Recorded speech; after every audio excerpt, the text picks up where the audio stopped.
حضرت بہز بن حکیم رضی اللہ تعالیٰ عنہ اپنے والد سے اور وہ اس کے دادا معاویہ بن حیوہ سے روایت کرتے ہیں، رسول اللہ صلی اللہ علیہ وآلہ وسلم نے فرمایا، اپنی اہلیہ یا اپنی لونڈی کے علاوہ اپنے سطر کی حفاظت کر۔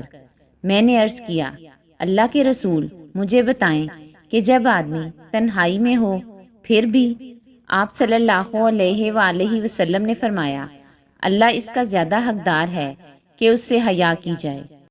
حضرت عمر رضی اللہ تعالیٰ عنہ نبی صلی اللہ علیہ وآلہ وسلم سے روایت کرتے ہیں، آپ صلی اللہ علیہ وآلہ وسلم نے فرمایا، جب کوئی آدمی کسی اجنبی عورت کے ساتھ علیحدگی میں ہوتا ہے تو ان دونوں کا تیسرا شیطان ہوتا ہے۔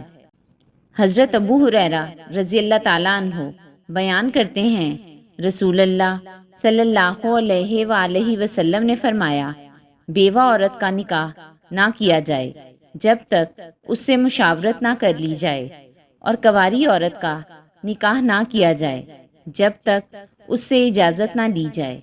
صحابہ کرام رضی اللہ تعالیٰ عنہ نے عرض کیا، اللہ کے رسول، اور اس کی اجازت کس طرح ہے؟